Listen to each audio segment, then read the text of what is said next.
මගේ නම ප්‍රශාන්ති රුත්තිකා. මම ආවේ මාතලේ දිස්ත්‍රික්කයේ ඕවැලිකන්ද කලාපයේ ඉඳලා.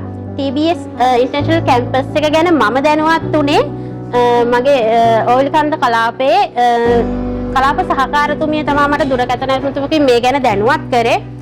එතුමිය මට ඒ ගැන විස්තර කියලා ඉවරලා උකුවැල ප්‍රාදේශීය ලේකම් කාර්යාලයේ චානක සර්ගේ නම්බර් එක මට දුන්නා මේ ගැන තවත් වැඩිදුර විස්තර මේ දැනගන්න කියලා. ඊට පස්සේ මම චානක සර්ට කතා කරාට පස්සේ චානක සර් මාව මේ වැඩසටහන ගැන දැනුවත් කරා. ඒක වගේම ඊට පස්සේ TBS ඉන්ටර්නැෂනල් කැම්පස් එකේ ගරු විදුහල්පතිතුමා වන තුෂාර දිසානායක සර්ගේ නම්බර් එක මට දුන්නා. එතනදී මම සර්ට කතා කරාට පස්සේ සර්ුත් මට මේ ගැන දැනුවත් කරා.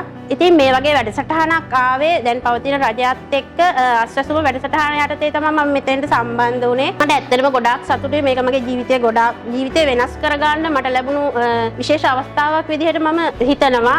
ඇත්තටම මම හිතුවට වඩා ගොඩාක් දේවල් මට මේ දෙරේදී ලැබුණා. මේ ආයතනයට මම සම්බන්ධ වුණාට පස්සේ මට මුලින් කුතුහලයක් තිබුණා මට මේ දේ හරියට කරගන්න පුළුවන් වෙයිද කියන එක. ඒත් මට මාසයක් වගේ යන කාලයක් මාසයක් වගේ අඩු කාලයක් ඇතුළතදී මම තේරුම් ගත්තා මෙතනදී ලෙක්චර්ස්ලත් එක්ක වැඩ කරද්දී මට අවශ්‍ය දැනුම එයාලා දෙනවා. ඒත් එක්කම නොතේරෙන දෙයක් තිබ්බත් අහලා දැනගන්න පුළුවන් මට්ටමට ආවා. මම සාමාන්‍ය තත්වයට හිතියට වඩා ගොඩාක් ඉස්සරහට මම ඇවිල්ලා තියෙනවා. ජීවිතේ ගොඩාක් වෙනස් නව පැත්තකට යොමු වෙලා තියෙනවා. ඉතින් ඇත්තට මට ඒ ගැන සතුටුයි.